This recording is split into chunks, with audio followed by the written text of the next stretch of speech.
చూడండి, అది కూడా లూకా సువార్తలోనే ఉంది, లేదా మత్తయి సువార్తలో ఉంది. మత్తయి సువార్త 23వ అధ్యాయము 37. మత్తయి సువార్త 23.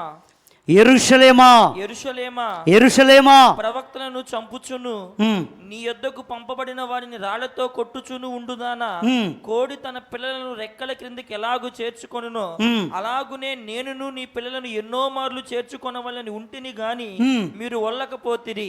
ఇదిగో మీ ఇల్లు మీకు విడవబడి ఉన్నది. ఇది మొదలుకొని ప్రభు పేరిట వచ్చువాడు స్తుతింపబడు గాకని మీరు చెప్పు వరకు నన్ను చూడనని మీతో చెప్పుచున్నాను. చాలు, దేవునికి మహిమ కలుగును గాక. ఇప్పటి వరకేమో 3 వ్యక్తులను చూసి ఏడ్చాడని చెప్పాను నేను.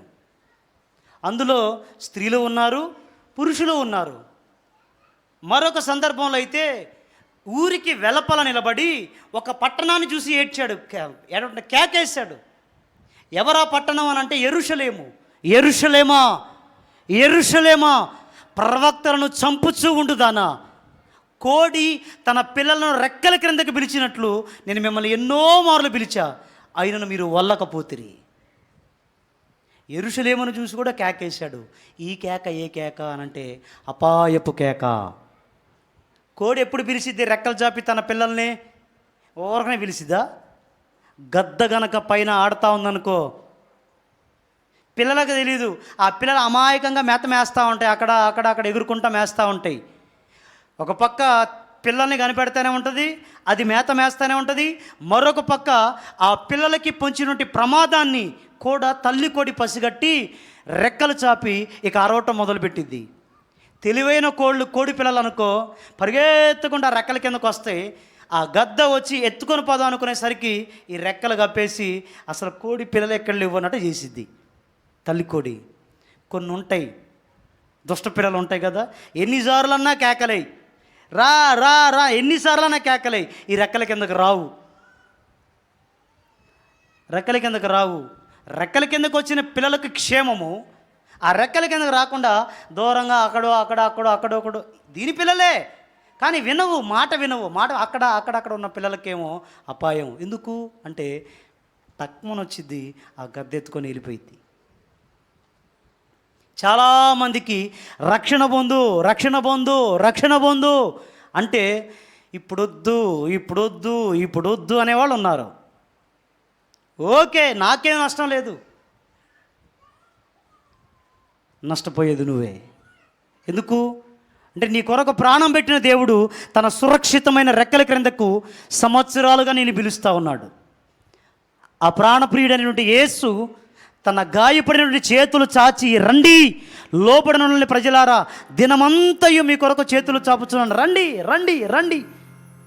సంవత్సరాలుగా పిలుస్తున్నా ఇంకా కొంతమంది ఆ రెక్కల కిందకి రాకుండా ఇంకా పాపిష్టి జీవితాల్లోనే మగ్గుతున్నటువంటి వాళ్ళు ఉన్నారు.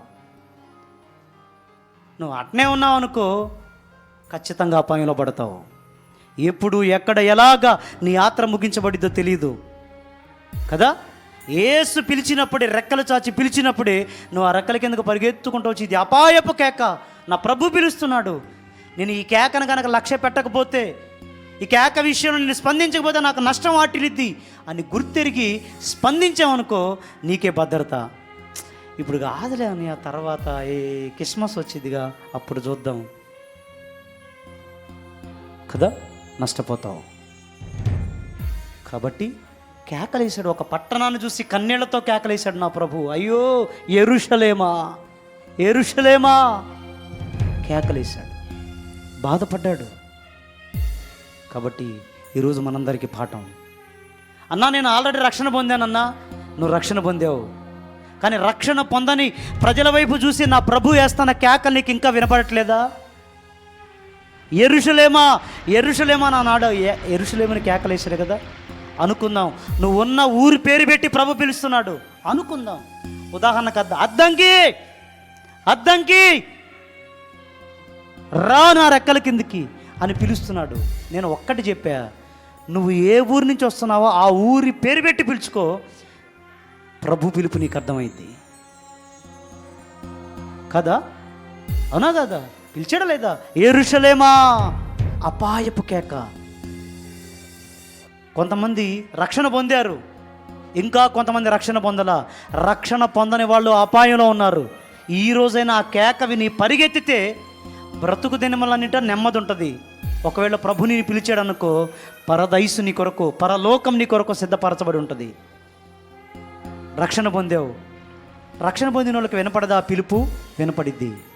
మరి నువ్వు రక్షణ పొందావు, నీ ఊరిలో ఇంకా చాలామంది రక్షించబడలా, నువ్వు ఉన్న సమాజంలో ఇంకా చాలామంది రక్షించబడలా, నీ ఇంట్లో ఇంకా కొన్ని ఆత్మల రక్షణ పొందలా. వినపట్లేదా నీకు ఆ పిలుపు? వినపట్లేదా? వినాలి. కొంతమంది చెవిటోళ్ళలాగుంటారు, వినపడదు, వాళ్ళకి పట్టదు. అయ్యో నా ఇంట్లో నశించిపోయే ఆత్మలు ఉన్నాయే, ఈరోజు ఒకే కప్పు కింద బతుకుతున్నాము.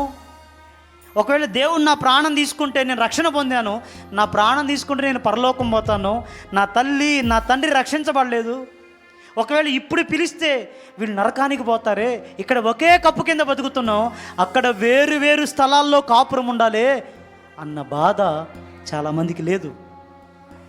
ఈరోజు ఒకే కప్పు కింద ఉన్నాం, నా పిల్లలు ఇంకా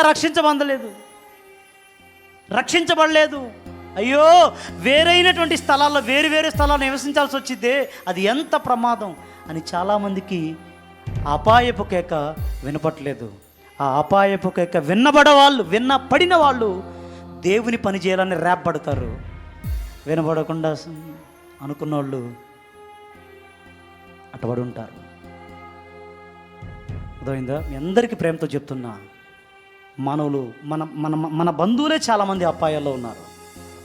ప్రభు కేకేస్తున్నాడు, వీళ్ళు అపాయంలో ఉన్నారు.